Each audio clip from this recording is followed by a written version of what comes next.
ಚನ್ನಪಟ್ಟಣದಲ್ಲಿ ತಾಂಡವವಾಡುತ್ತಿರುವ ಸಮಸ್ಯೆಗಳಿಗೆ ಶಾಶ್ವತ ಪರಿಹಾರ ಕಲ್ಪಿಸಬೇಕೆಂಬ ಸಂಕಲ್ಪ ಮಾಡಿದ್ದೇನೆಂದು ಶಾಸಕಿ ಅನಿತಾ ಕುಮಾರಸ್ವಾಮಿ ಹೇಳಿದ್ದಾರೆ.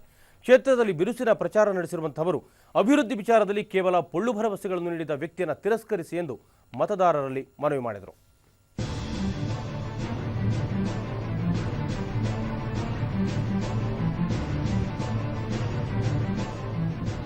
ಚನ್ನಪಟ್ಟಣ ಕ್ಷೇತ್ರದಾದ್ಯಂತ ಶಾಸಕಿ ಅನಿತಾ ಕುಮಾರಸ್ವಾಮಿ ಬಿರುಸಿನ ಪ್ರಚಾರ ಮುಂದುವರೆಸಿದ್ದಾರೆ. ಮಾಕಳಿ ಹೊಸಳ್ಳಿ, ಮಾಕಳಿ, ಅಬ್ಬೂರು ದೊಡ್ಡಿ, ಅಬ್ಬೂರು ಸೇರಿದಂತೆ ಹಲವಾರು ಹಳ್ಳಿಗಳಿಗೆ ಭೇಟಿ ನೀಡಿದ ಅನಿತಾ ಕುಮಾರಸ್ವಾಮಿ ಮತಯಾಚನೆ ಮಾಡಿದರು.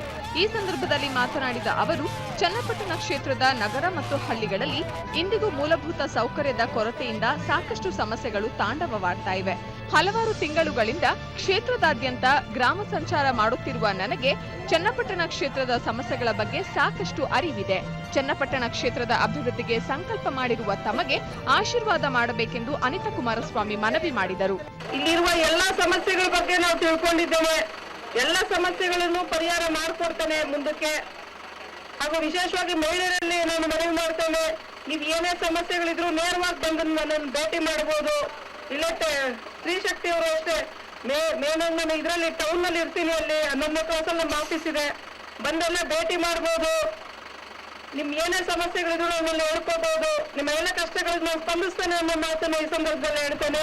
ವಿಧವಾ ವೇತನ, ಅಂಗವಿಕಲ ವೇತನ, ವೃದ್ಧಾಪ್ಯ ವೇತನವನ್ನ ಹೆಚ್ಚು ಮಾಡುವುದರ ಬಗ್ಗೆ ಎಚ್ ಡಿ ಕುಮಾರಸ್ವಾಮಿಯವರು ಯೋಜನೆ ರೂಪಿಸಿದ್ದಾರೆ. ಗರ್ಭಿಣಿ ಬಾಣಂತಿಯರಿಗೆ ಮಾಸಿಕ 5,000 ಸಹಾಯಧನ, ರೈತರ ಸಾಲ ಮನ್ನಾ, ರೈತರ ಕೃಷಿ ಚಟುವಟಿಕೆಗಳಿಗೆ ಬೇಕಾಗುವ ಬಿತ್ತನೆ ಬೀಜ ಮತ್ತು ಗೊಬ್ಬರ ಖರೀದಿಗೆ ಸಹಾಯಧನ ಮತ್ತು ಸಬ್ಸಿಡಿ ದರದಲ್ಲಿ ಖರೀದಿಗೆ ಅವಕಾಶ ನೀಡುವ ಯೋಜನೆಯನ್ನ ರೂಪಿಸಲಾಗಿದೆ. ಆದ್ದರಿಂದ ಜನತೆ ಆಸೆ ಆಮಿಷಗಳಿಗೆ ಬಲಿಯಾಗದೆ ಜೆಡಿಎಸ್ಗೆ ಮತ ನೀಡಬೇಕೆಂದು ಅನಿತಾ ಕುಮಾರಸ್ವಾಮಿ ಮನವಿ ಮಾಡಿದರು. ಈಗ 400 ರೂಪಾಯಿ ಬರ್ತಾ ಇರೋ ಪೆನ್ಷನ್, ವಿಧವಾ ವೇತನ ಮತ್ತು ಸಂಧ್ಯಾ ಸುರಕ್ಷಾ, ಇದನ್ನು ಮುಂದಕ್ಕೆ 1,500 ರೂಪಾಯಿ ಬರುವಂತ ಮಾಡ್ತಾರೆ ನಮ್ಮ ಯಜಮಾನರು. ಅಂಗವಿಕಲ ವೇತನ 2,500 ಬರುವಂತ ಮಾಡ್ತಾರೆ. 70 ವರ್ಷ ಮೇಲ್ಪಟ್ಟವರಿಗೆ 5,000 ರೂಪಾಯಿ ಸಹಾಯಧನ ಬರುವಂತ ಮಾಡ್ತಾರೆ. ಹಾಗೆ ನಿಮ್ಗೆ ವಯಸ್ಸಾಗ ಬರ್ತಾಯ್ತಾ 400 ರೂಪಾಯಿ ಮಾಡಿಸ್ಕೊಡ್ತೇನೆ ಬಿಡಿ, ಇನ್ನೊಂದು ತಿಂಗಳ ಮಾಡಿಸ್ಕೊಡ್ತೀನಿ. ಮತ್ತೆ ಇನ್ನು ಹಲವಾರು ಕಾರ್ಯಕ್ರಮ, ರೈತರ ಸಾಲ ಮತ್ತೊಮ್ಮೆ ಮನ್ನಾ ಮಾಡ್ಬೇಕು ಅನ್ಕೊಂಡಿದ್ದಾರೆ.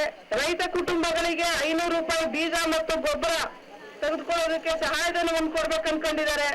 ಹಾಗೆ ಬರುವ ವಿಧಾನಸಭಾ ಚುನಾವಣೆಯಲ್ಲಿ ನಿಮ್ಮೆಲ್ಲರ ಮತವನ್ನು ಹೊರವತ್ತ ರೈತ ಮಹಿಳೆ ಗುರುತಿಗೆ ಕೊಟ್ಟು ನನಗೆ ಇಲ್ಲಿ ಕೆಲಸ ಮಾಡೋದಕ್ಕೊಂದು ಅವಕಾಶವನ್ನು ಮಾಡಿಕೊಡಿ ಅಂತ ಹೇಳಿ ಕಳಕಳಿಯಿಂದ ಮನವಿ ಮಾಡ್ತಾನೆ.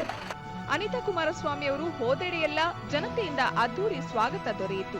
ಹಲವಾರು ಹಳ್ಳಿಗಳಲ್ಲಿ ಅನ್ಯ ಪಕ್ಷಗಳ ಹಲವಾರು ಮುಖಂಡರುಗಳು ಜೆಡಿಎಸ್ಗೆ ಸೇರ್ಪಡೆಗೊಂಡರು. ನ್ಯೂಸ್ 24 ಚನ್ನಪಟ್ಟಣ.